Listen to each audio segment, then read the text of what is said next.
We're on our way into Carlsbad Caverns National Park. Carlsbad Caverns marked the second of 4 national parks on our road trip of the American Southwest. And if I'm being honest, it was the park I was least excited about. I only penciled it in because it was conveniently located between our previous destination of Big Bend and our next destination of White Sands. However, the silver lining to my lukewarm expectations was that they were exceeded in almost every way. From the visitor center, there is an elevator that takes you directly down to the main room of the caverns, aptly named the Big Room. Alternatively, we opted for the natural entrance, which is a fairly steep and long set of paved switchbacks that ultimately leads to the Big Room. Apparently you descend almost the length of the Empire State Building. I had no idea.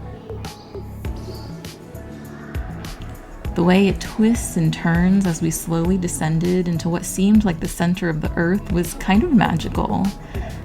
I felt like a character in the beginning of an adventure movie about to discover something unexpected.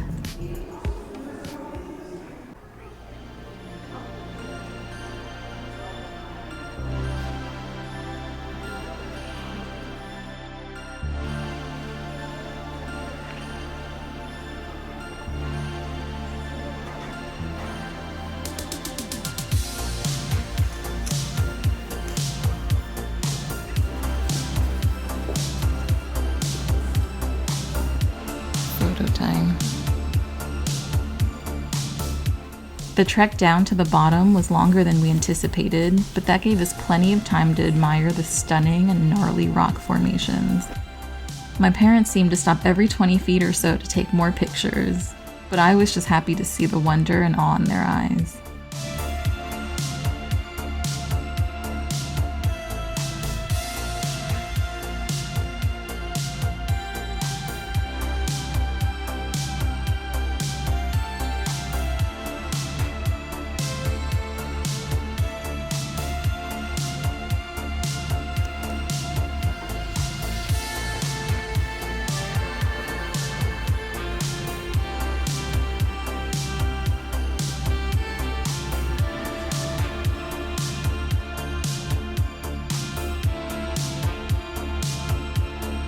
Once we made it to the Big Room, I was surprised it was so built up.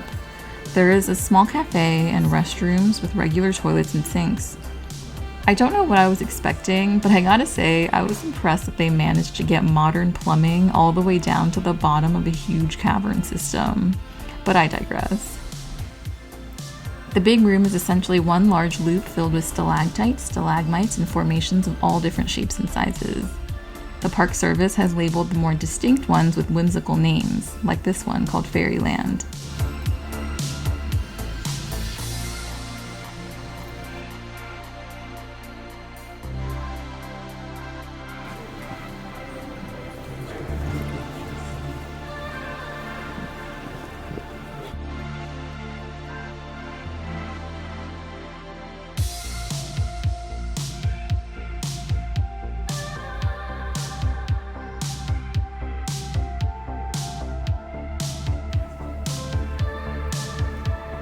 Once we made our way through the loop, it was time to take the elevator back up to the visitor center. Got some souvenirs on the way out. It's snack time after Carlsbad Caverns. Baby Ruth, the king of candy bars. A day later, we were on our way to White Sands. Our drive took us through Lincoln National Forest with scenery that was starkly different from where we came from and where we were going.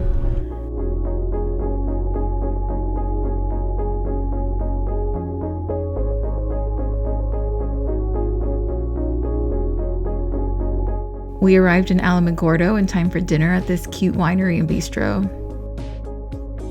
The food was decent, but not great, which I find is par for the course for towns close to national parks.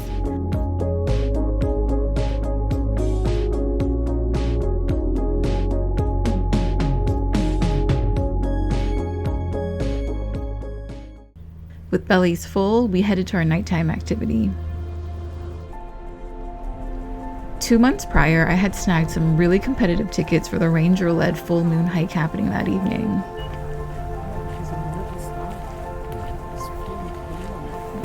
Once you step going through there, it's pretty soupy.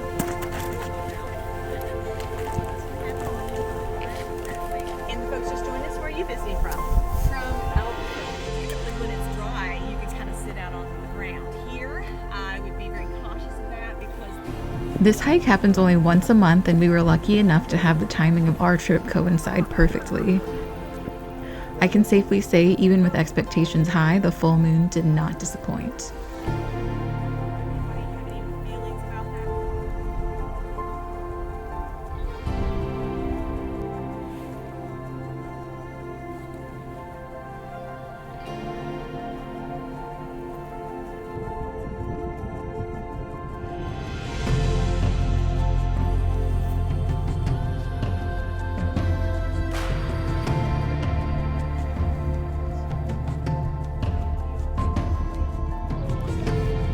What do you think about that?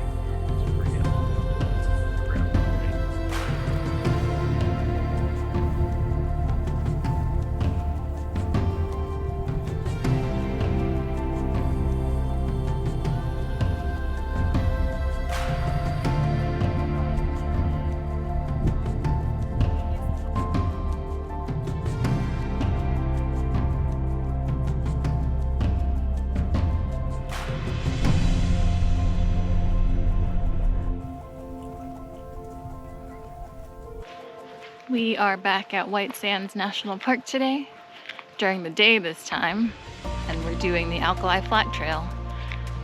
We're gonna try to catch sunset and moonrise.